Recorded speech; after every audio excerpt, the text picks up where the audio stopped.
This meeting is being recorded. Yeah, obviously. Okay, I'll share now, see if I can get this going. Okay. Here we go, the long and the short of it. Okay. So yes, this talk is really coming from out of the Metropolitan Trails network that was started in 2013.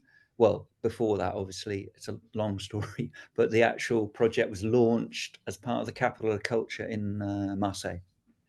And it was nourished by, I think, by the walking art and the walking, citizen walking, what I would call the archival walking that Hotel de Nord started. And the Hotel de Nord was a cooperative that came out of the Faro Convention, this idea that citizens, locals, have as much right to value their culture and the culture that exists around them, that they should take care of it as a grassroots, from a grassroots level. And the person who was very implicated in the project from the start was someone called Christine Breton. So let's go on to the next slide.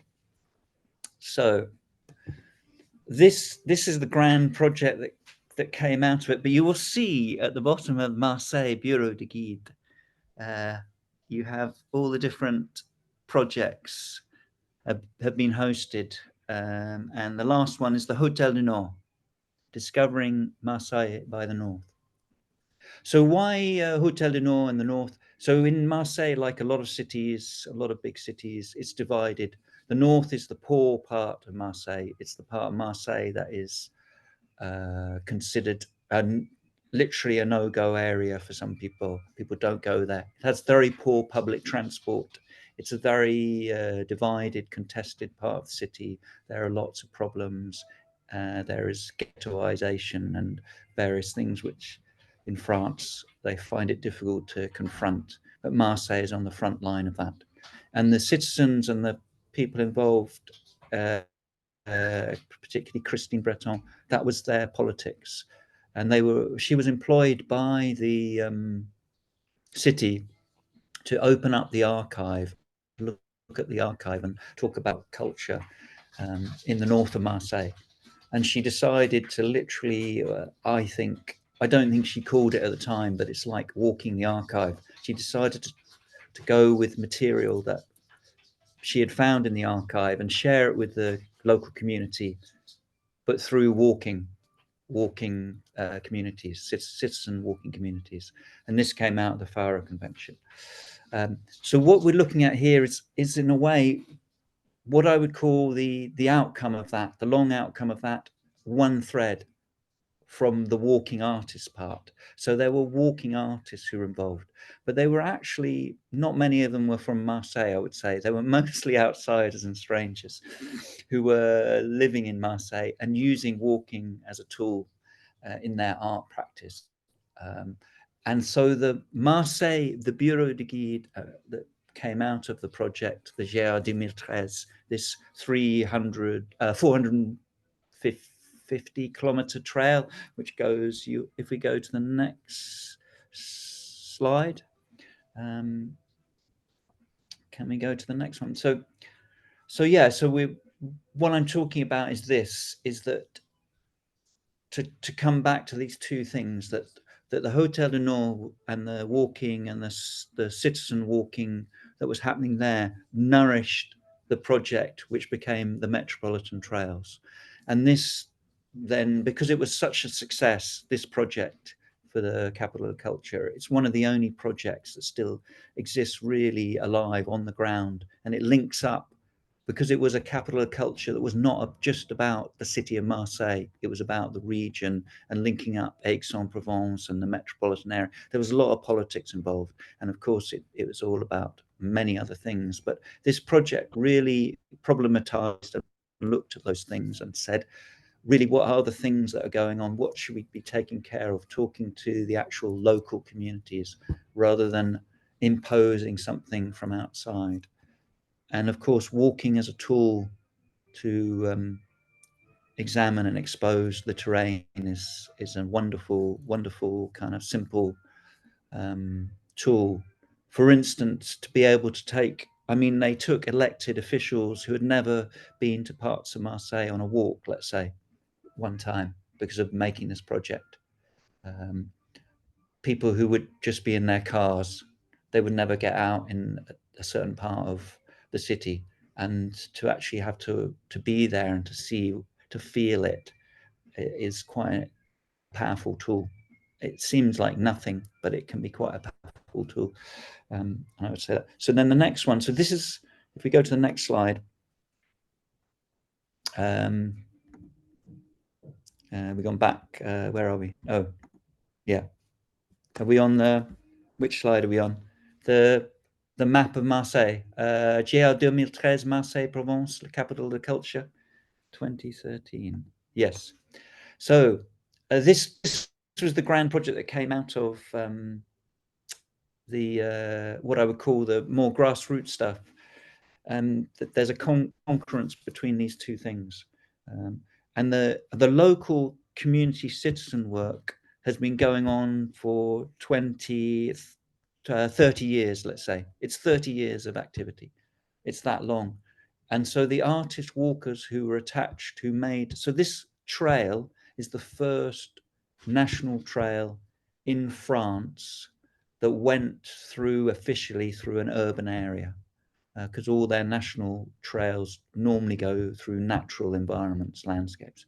So it deliberately goes through Marseille two times. You can see the center, and it goes around the industrial area of the Étang de Berre, which is on one side of the loop, and then the other side is more traditional Provence landscape going to Aix-en-Provence. But again, it traverses a variety of urban, semi-urban, and rural landscapes. So it was the first one to do that, and it was the first and only trail, national trail, that was designed by artist walkers.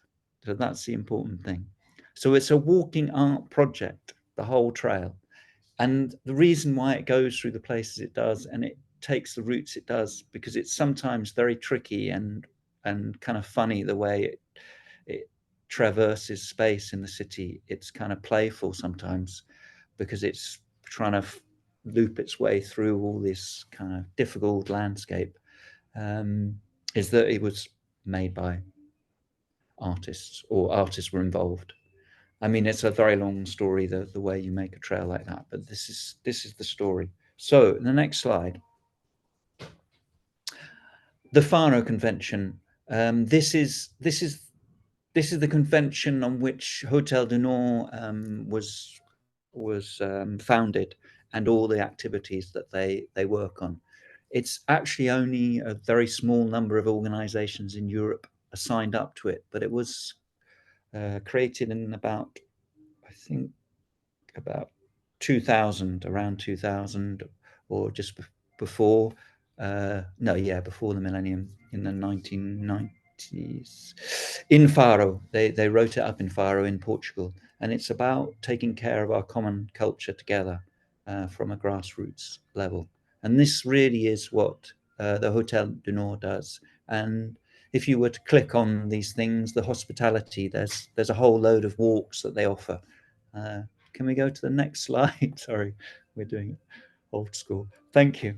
So this inspired, so I was in Marseille at the time that they did the capital of culture and did some projects. So it inspired me to go back as a walking artist, whatever, however we define that, and to think about creating a kind of cousin or a twin type of trail or a similar trail. And we were encouraged to do that by the Sentier Metropolitan to become part of the network. And so this is the very simple map of it, one side, which is on the Metropolitan Trails website, their website. And this is me. This summer, we did a walk in London on the trail, and we went to Peckham Rye. It was a little festival we did, and it was about urban ecology, really, but also to go to the first tiny forest that was planted in South London, this tiny forest movement, which is a little piece of ground which has been planted with native trees in Peckham Rye. We can talk about that a bit later on. Next slide. So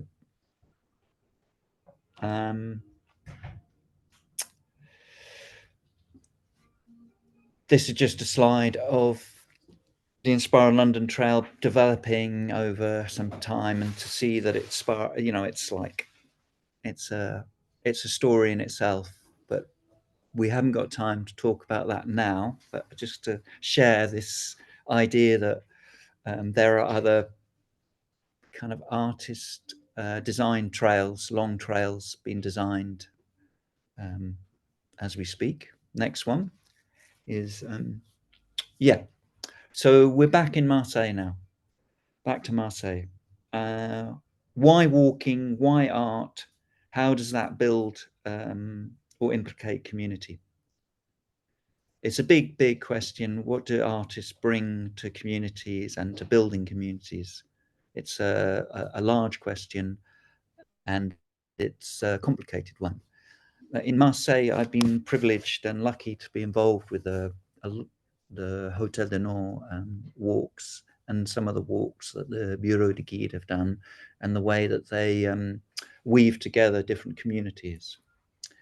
And I think this is really one of the things that walking art and what you would call kind of curating a kind of walk where you bring different communities, different voices, different experts, different people from the community, and even people outside, people who have an interest, how that can build a lot of agency and strength, especially for local communities to feel like that what they're doing and how they're looking at their own space is being valued by outsiders, beginning to be valued. And I'm going to share very quickly one very powerful story to do with this in this talk, just as we get to the end.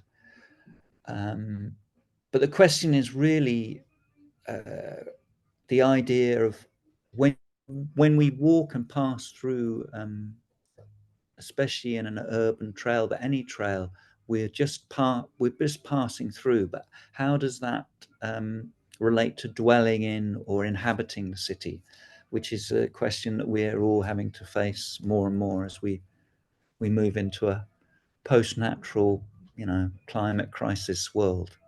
Okay, next one. So these are just some slides. So this is in North Marseille. It gives you an idea of, you know, the way that the walk might work. We're going down a very steep bank. It's not somewhere that you would normally take a big group of people, especially people who find mobility difficult, but they don't stop in Marseille. They just do it. It's a little bit different than the UK. They don't do mobility checks really, but somehow they manage to get everyone through the landscape. And if they don't, they find a way to that people can get home. But we're going here, and there's this is a mobile walk. Next slide. So this is the story that I wanted to share, the really detailed story, which is both a long and a short story. So the long story again goes back to Christine Breton, who probably in around 2000 was looking into the archives and found one picture, one black and white picture of some women dressed up very kind of bourgeois, standing underneath this cascade. You're looking into this river where there's a waterfall where these people are picking up some rubbish. And at the time, 100 years ago, it was a beauty spot. It was on the edge of Marseille. North Marseille hadn't been developed. There was no industry. There was no city there as such, but there was a big chateau, and they shared the grounds, and they had a beauty spot. And the main focus of it was this waterfall or cascade. But it literally had disappeared. It no longer existed in 2000, really. It had been covered over, it had gone, because there's a very long story, but, you know, because of industry and the way it developed. But actually, it was probably during the Second World War when the Germans were there. They built the first auto route, the first motorway into the city of Marseille to get in 1942 or 43. And they blew up, they destroyed the chateau, they destroyed all the buildings, and they literally built the.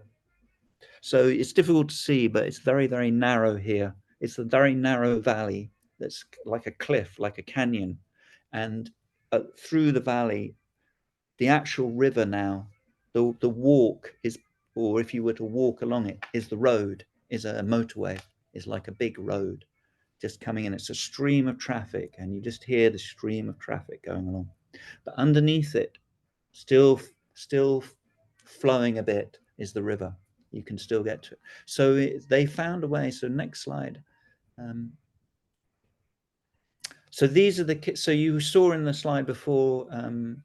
Just to say, this is a walk we did with some children who live in the blocks above. You can see at the back there's some blocks, the HLM called La Visite, and you can see, looking on one of the shots, looking down the valley, you can see the road, you can see the motorway below, and you're diving down quite a steep bank. And this walk, a lot of these children have never done this walk, or a lot of people never do this walk. They don't even know this path exists. So we've taken them down. You have to go through a fencing that's been cut. You have to climb through that, and you're going to go down. You can see some of the fencing there, and then you come to a cemetery, and you have to climb through a hole in the fence into the cemetery, and then you go through the cemetery, and you reach down to the river, where the river is, where we're looking down towards. Next slide. I was meant to put a picture in there, so but I think so. Oh yeah, there we go. So contested space. So the space is incredibly contested in Marseille, public space. You think of France as being, for me, I find it surprising, because coming from London, I'm used to the idea of this kind of public space having been privatized, and the way that space is managed in a particular way is quite complicated. But it's probably even more complicated in a city like Marseille, because space is managed, but it's also managed by communities in an ad hoc sort of not anarchic, a grassroots way. People own bits of territory, and they keep an eye on it, let's say. But it's also all the time being recolonized or taken over by other people and smashed up. So there's a lot of kind of constantly creation and destruction of what you can do and can't do. There's a lot of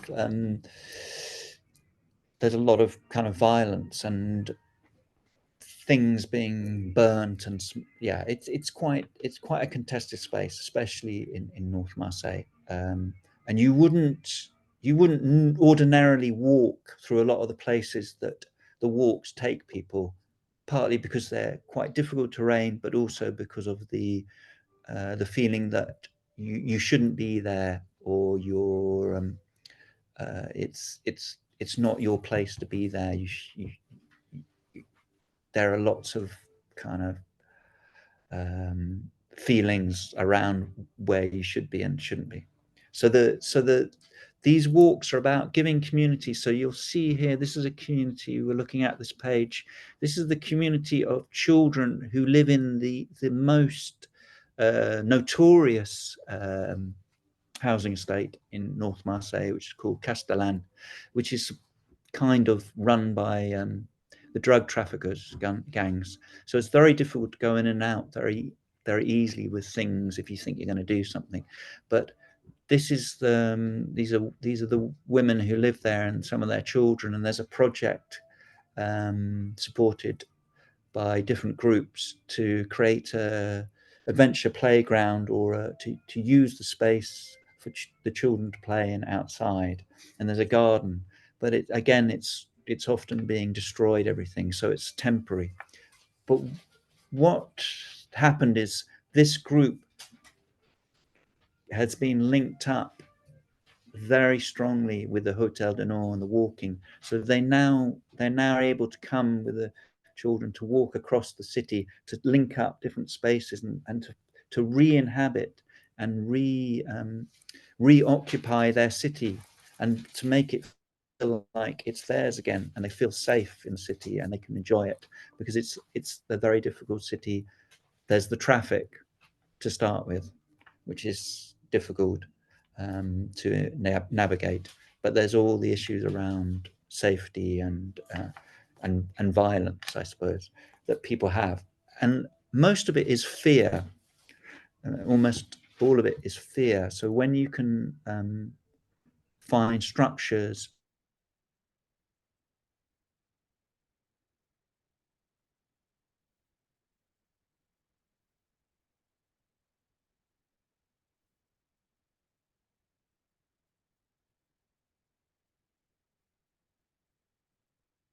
communities and build structures in which people feel confident to come together and make walking, then that's a very powerful tool.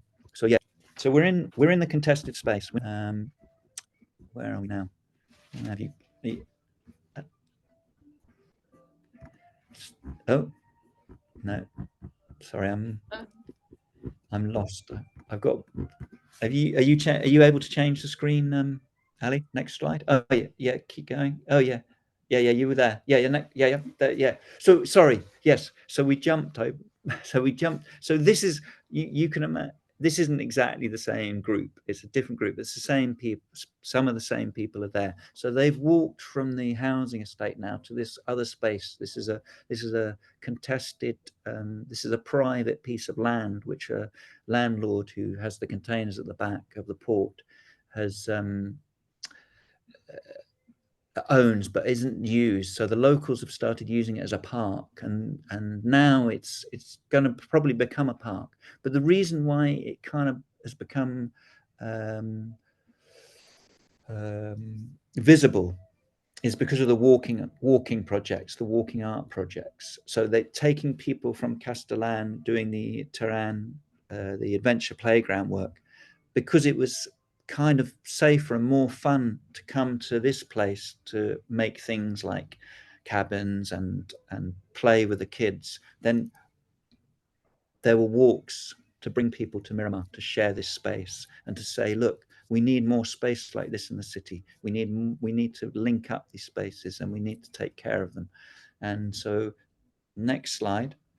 So this is one of the very powerful roles.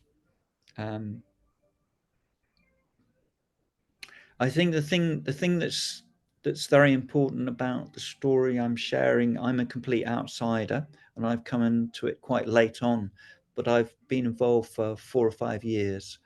And because of my relationship with the project in 2013, I have a sense of the landscape. But you realize every time you go out, you're learning something new. And here again are the two different communities, and someone, I don't know if this person balancing on the concrete has been on one of these walks before, but I think it also encouraged people to play and enjoy and interact with the environment that they live in a way that liberates their way of thinking about space. I think that's very important, and it becomes a very active process, and it feeds into the actual activism and the kind of politics, because you start to think, why is the space like this? Why can I do this? Why can't I do this? Why is there a barrier here? Why is this here? What, often you stop and talk to people on the way and they say, what are you doing here? They have a conversation. So there's so many layers of interaction that happen in this inhabiting and dwelling, even if it's very, very temporary and it's very, very improvisational. It has a lot of power. So for instance, you're sitting on a bank here, a whole group discussing something. This big group on one side, maybe 50 people who've just arrived on the edge of a housing estate. it's an appearance of something that people will talk about, and it will create some sort of energy. Again, it's going to the park and occupying it. It's very hard to describe in a short presentation the territory. It's like when Ali was talking about Connecticut, the last meeting we had. I have some knowledge of the spaces and the places that Connecticut inhabits in East London along the Thames, because I've shared some of the walks with Connecticut and done some work there, so I have a very strong sense. So it's difficult to share the real soil of it, but I hope you're beginning to understand how complex the walking with this idea of building community and on the ground citizen research work, and how that can really turn the soil and create and implicate temporary communities that can also nourish long-term projects, alliances, cross currents, and real action and intervention. And why this is important, why it's so difficult to achieve, and to build trust and a balance with that. So the next slide,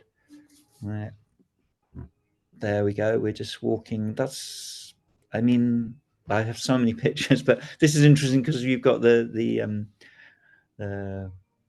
things to set up a temporary kind of picnic campsite along the way of the walk. Next one. So now we're back in London, and it's actually much more difficult for me to describe in London, because we don't have the same communities on the Inspiral London Trail as they've built in North Marseille, for instance. We don't have the same. But one of them would be like partners, like for instance Connecticut, who are walking and have a real experience of a particular part of London, or the edge of London, being out in where are you again, Ali? Thurrock. In Thurrock. It's Thurrock, yeah, you call it. Yeah. So it's out. It's in a part of London that is really on the edge. So what is the role of the artist in all this? I mean, there are many ways to think about it: as a catalyst, to provoke, to create other visions. It's a kind of poetic. You can have it as a poetic structure because it's storytelling. It's a lot of storytelling in making walks. Even if you're walking on a large trail, and you're talking, the walk you make will have a story that goes with it, and weaving stories. So next one. And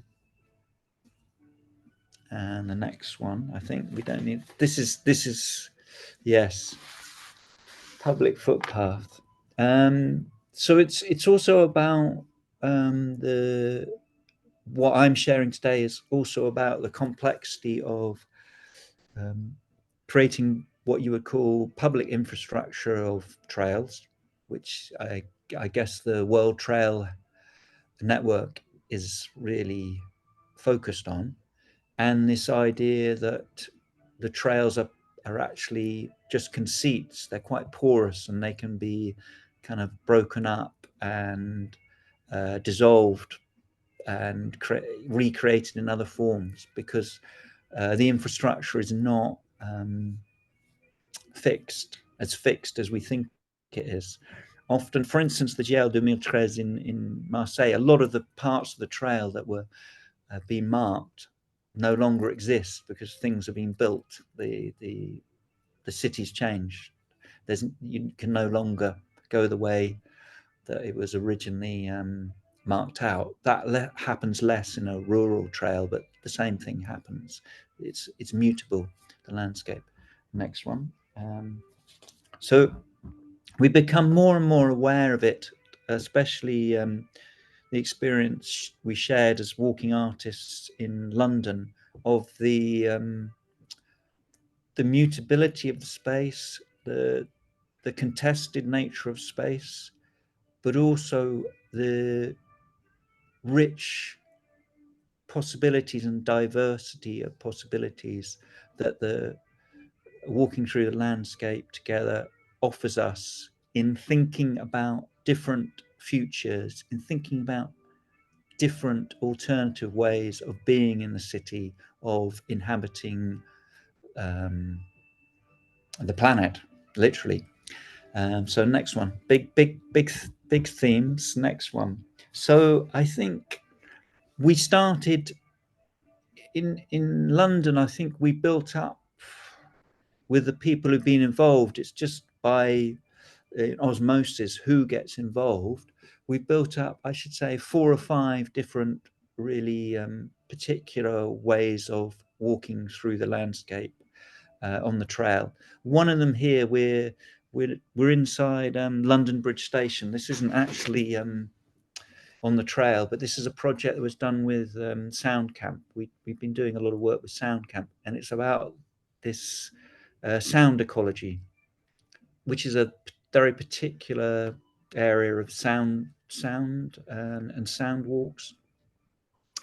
It would be more about listening to sound as a stream, not recorded sound. Most sound walks are recorded, but this would be more about listening into sound as an actual material as it exists, as it comes and goes. And these little speakers are picking up the sound from Stave Hill, which is the first ecology park in London, and probably one of the first in the world, that was at London Bridge, where the mayor's office was, and it was moved to the Surrey Keys Peninsula, and it still exists there. Amazing place. Next one, sound ecology. So this then, one of the maps here is the artist did the sound walk. This is in North London, Chingford. On the other side, this is something I was involved in. This is more to do with the trees. So one of the things noticed was the green infrastructure, let's say, all the trees, all the plants, both the undergrowth. So an artist called Rachel Gom has done a lot of really beautiful walks with us, but just she would say she's an amateur botanist, but she's very, very good at identifying plants, just looking at the all the little things which grow up through the concrete, through the bits, those bits around, little bits of earth that exist in all the roundabouts, in the pavements, in the cracks. This rich resource, which they did the same here in Marseille. We're all aware of it, how the environment will find a way to kind of recolonize the concrete of the city. So next one. So I would say that's where we've got quite a lot of expertise and thought on urban ecology. So on how biodiversity can be encouraged, different ways of thinking about biodiversity in the city and urban ecology, literally about things like the walk we did in the summer was to do with sol vivant, living soils. And then this would be a third one, which I think we've done quite a lot of, which is night walking in groups. Especially this tackles the problem of people have a fear of it depends on who you are, where how you feel. For some people, the city is a really dangerous kind of landscape to be in, or you have a lot of fear and being in it. And for other people, it's like a big adventure. They have no problems, or they don't think about it like that. But it's about sharing that experience at night, because night walking can be absolutely extraordinary, but sometimes you don't want to do it on your own and go to the places that share certain experiences. So this is a way of doing that, sharing that, thinking about those things. Next one is, and the other one is play walking in the city, or seeing the city as a big adventure playground. It sounds a bit sort of kooky, but I think it's quite a powerful tool as well to think of. And I've been thinking about a lot about that, because I've done the work with the kids here in Marseille, and doing stuff with children elsewhere, and thinking about how children see space and can inhabit space with play, and how we lose that as adults, some of that spirit. But in walking together and play, the performative play walking, it allows us all to re-experience that and share that. It can be quite a powerful thing. And then this is almost the last slide. So this is just coming together this summer. I think Rachel Gomez talking here. We're on the Inspire London Trail, and it's about bringing together all those things, that everything is interconnected. And so walking as a kind of incorporated tool, like where the body and the mind and all the senses are being used, is a wonderful way to break down the boundaries, and to remind ourselves how we are all interconnected and everything is interconnected, and to confront that, because actually there's so much conflict and so many barriers. It's a way to try and think about that and the living soil. And this was to celebrate the planting of the tiny forest, which Rachel is a guardian of this forest. It's on Peckham Rye, which is one of the common spaces in London.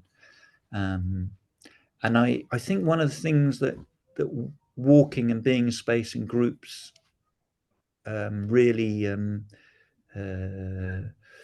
engenders is this idea of temperature and situation. You feel the temperature of a situation, you can create the situation. It's all about those sensual things, and through that we can look towards the future together. So where are we? I think we're almost at the end of the slide. Is that the last slide?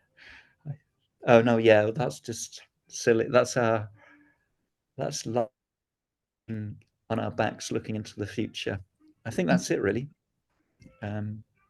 Thank you. Thank you, Charlie. That's great. Wow.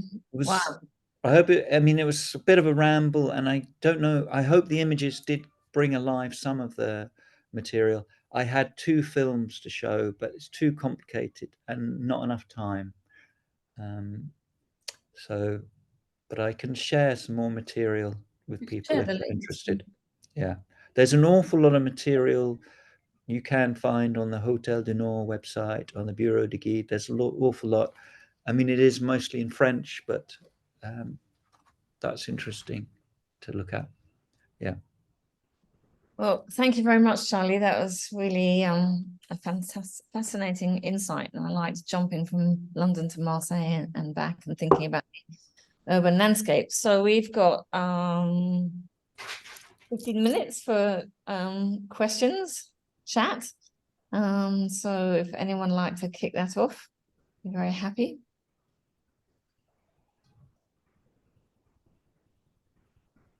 Dee? Yeah. Hi, thanks, Charlie. It was really fascinating to hear about the work in Marseille, which I don't know.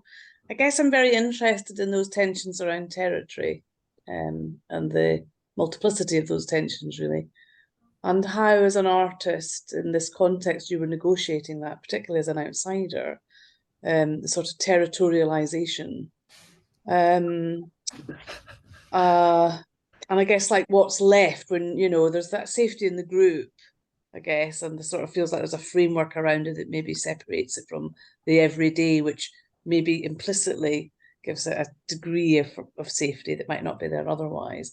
So I'm wondering about, first of all, the relationships that had to be brokered around accessing, using, appropriating that space for different purposes. And secondly, what remains when the art frame might be removed from it? Does it become off territory again, that you can't access it? It's only accessible at certain times, or? Well, first to say about for me, on a personal level, I'm a complete outsider when I'm involved. So I'm talking for people. I mean, there's a lot of people, artists and other people involved in making these things happen. I'm very much on the outside, mostly as an observer. But at the same time, I would say, because of the nature of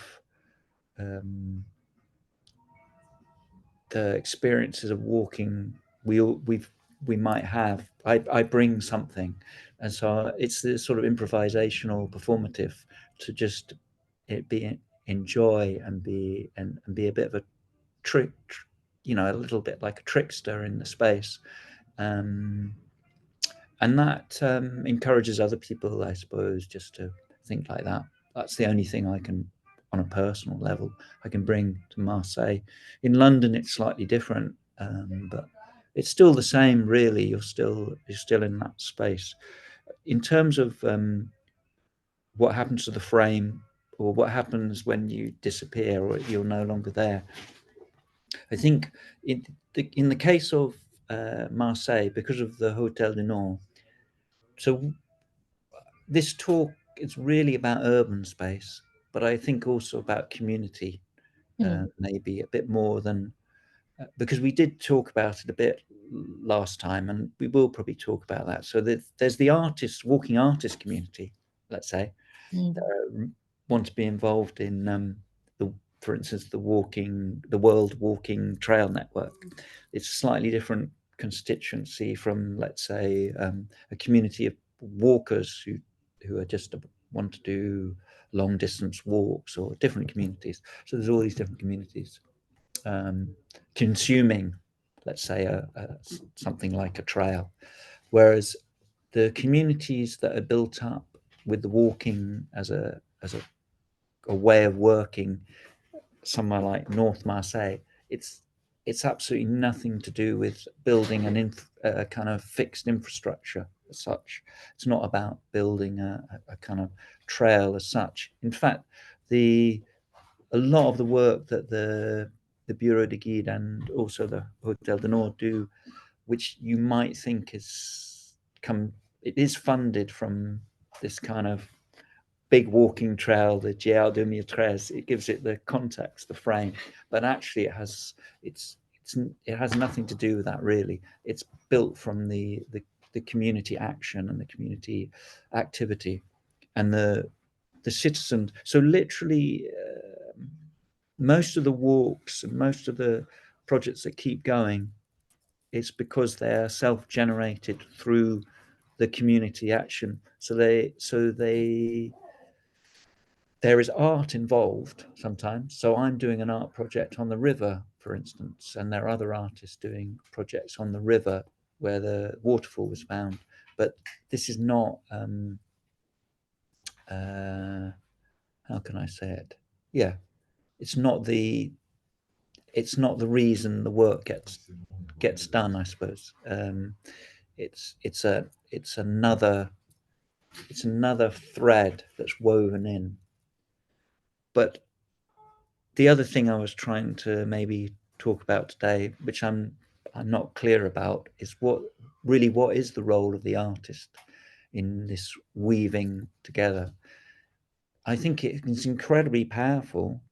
It can be, in telling new stories and being able to give communities and other people the languages, skills and tools to think about space and their inhabiting of space in different ways, and give them a voice, give them sense of value. But it can go wrong as well, and it normally takes an awful lot of time to get the trust of people and to make something happen. It takes a long time. Yeah. It's not. I'm sorry. It's nearly finished. Do you want to say something more about what I said? I don't know. Suk? Serkan, you say, Ali? Is it? Yeah, would you like to speak? Okay, yeah, okay, great. Thanks, Charlie. Thanks. Yeah. It's again nice to hear your thoughts again after many years. So I'll just to point out a kind of interesting aspect that I found about this suburban trails, let's say.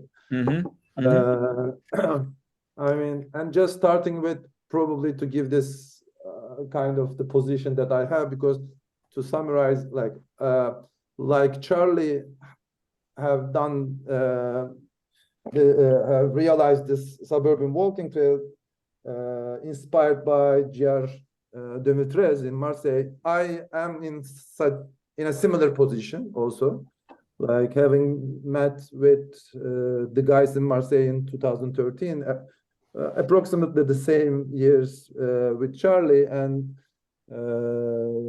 then realized a similar kind of a walking trail in Istanbul through a different narrative, particularly related to an infrastructural project. So what I'm trying to come to the point that those three trails somehow share some similar qualities, similar intentions, similar motivations in a way. But the interesting point about those things I would like to little bit discuss and want to hear, like to hear Charlie's opinion also and yours opinions, is the fact that most of those, all of those trails have particularly one major claim, probably right to the city, obviously. Claiming the right to the city, occupying the public space, and find some, ways and models to, dwell in this particular locations. But since they are necessarily suburban, and generally people walks there that you facilitate, like as a walker artist, facilitate and bring people over there, oftentimes are the people from the city center. There are exceptions also. Charlie pointed out, Marseille people work with the local society. There are exceptions, but generally, oftentimes, So, and since these places are, as Charlie pointed, contested places, so there's this contradiction happening over there, taking place over there. So you suddenly find yourself in a position of a contested, confronted, discussion. And necessarily you are not actually often an actor on this discussion. You are not one of the parties. You are some kind of an outsider. In a way, of course, you have your intellectual position, but whatever, you are not necessarily a party in this discussion. So oftentimes I found myself, like in Istanbul, like having done this work for more than 10 years, in this questionable position. I started to criticize this, that bringing people over there, in a way, not necessarily being in this conversation, but kind of voyeuristic position, voyeuristic position, so I kind of find any strange thing, as a practice, as an artist, as a intellectual position, as a activist position, in a way. So I just wanted to highlight this, and would like to hear, Charlie, your opinion and your opinions of other people would like, they would like to share. Yeah, maybe other people have thoughts. I would just say it's rather like the slightly privileged, let's say, privileged position of the artist. An artist can be a voyeur. I mean, it's the ethical position of that. You go in somewhere with a slightly different perspective, and you come out, and what you can give, if you you don't feel like you have any agency, or you're not part of the real conversation of power. What you can do is just give a slightly different perspective. And I mean, the example of that in a poetic sense is things like the sort of psychogeography stuff, you know, in for instance, in London, you know, you have a writer like, let's say, Ian Sinclair or someone. They create a whole kind of another way of seeing the city. I mean, they don't share the walk with lots of people. They just do the walk and the experience of it. And I don't know. I mean, it is difficult to know. So yeah, I felt going on some of the walks with the Metropolitan Trails and different cities that definitely not uncomfortable, but just like definitely like we're the kind of voyeurs just coming in for a bit and leaving.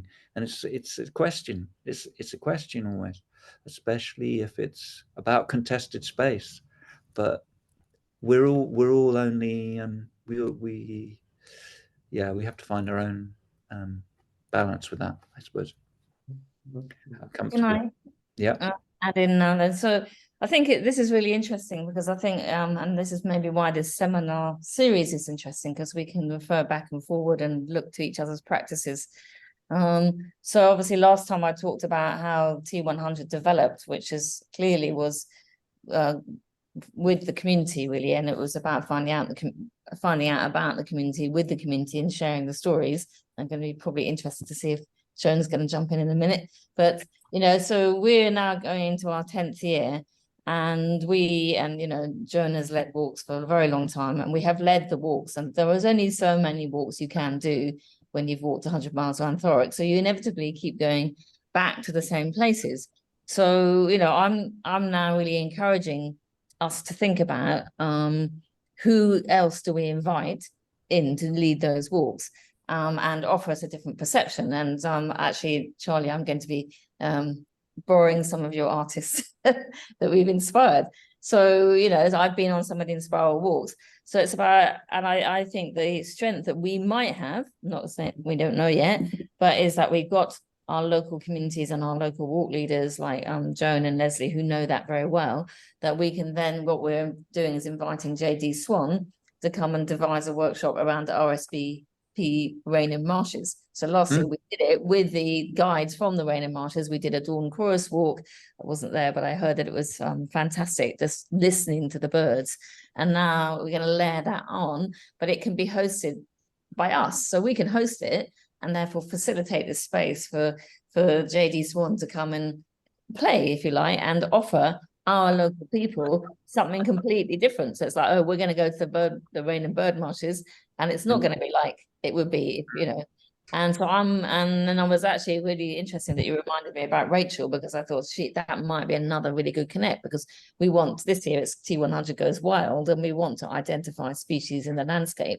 So I'm just wondering whether this, and that is, as I think we said last time, only because we've been doing it for 10 years, you know, and we keep that on the ground all the time.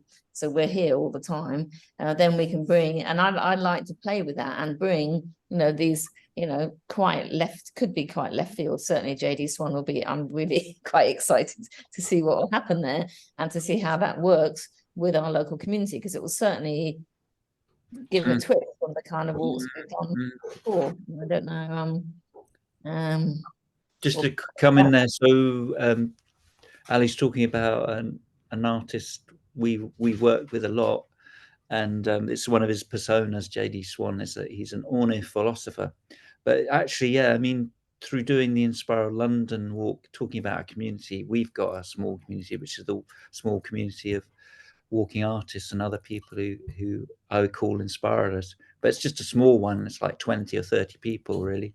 But I would say that he has developed a whole practice and it's about urban ecology, really. I would call it about urban ecology and sound ecology. So it's interesting. Very playful, though. Very playful. It's not. Do you have anything you'd like to add to that or comment? Well, thank you very much, Charlie, for the presentation. I really enjoyed that on a personal level because I live in East London. I spend a lot of time walking in London, but it's always good to see things from a different perspective. I'm also very interested in France, but I've never been to Marseille or Provence, even though I know other areas really well. So I was interested to see where you were walking in another big city. And I found that very interesting. And the fact that you do a lot of the walking with children. When do you do that? Is that done at weekends, or is it done during school time or holidays? They have quite a lot of holidays. They have this half day on Wednesdays. They have a day off in the week. Oh, that's right. Yeah. You know, they do have a different rhythm, but yeah, on the weekend often. Yeah. I mean, I also found very many similarities with what you were saying, with what I do with Connecticut and what I've learned through Connecticut. And though we talk about the walking and the arts, I think the key thing is actually communities and getting to know different communities and to build the confidence of individuals and interest within a community, but also the community as a whole. And I think certainly what Connecticut has done has given communities a focus because of the art, because of the flags, because of the stories, and it creates a sense of belonging, which I think is a very positive thing. But as Ali said, there's always other things you can learn, other ways of doing walks. And so I'm really looking forward to see what happens with us in 2024. Thank you, Joan. Yeah. Anybody else? We're probably nearly there. Oh, we are. In fact, we're over time. We're just over time, but we've Sorry. Just as we're getting going, that's the usual. But yeah, I do need to go because I'm going to go to another outdoor event to meet another walking artist, Dan Fox, who does sound installs. So I'm going to meet him. But I think to be continued. really. So we could quickly hear from Henry because he's going to be leading the next session, aren't you? Just to give us a taster. You haven't got no sound. He's just here he comes. No. Well, it's going to be yeah. Henry's leading the next session around waymarking and finding trails in Iceland. So I think it's going to be a very different landscape. So yeah, this does make me feel like this is a great opportunity. You know, even however small a group or whatever, we're bringing together different experiences and a chance to have a conversation that builds from month to month. So thank you so much, Charlie, for bringing us to Marseille. And we'll see you all next time. I'll try and do a bit more letting people know about it. And also you can invite other people. It's not a closed shop. Sorry, I'm very busy. Yeah, sorry. Okay. Bye-bye. Thank you. It was really nice to see everyone, and especially Sir Can as well. Bye. Bye. Good to see you. Bye. Bye.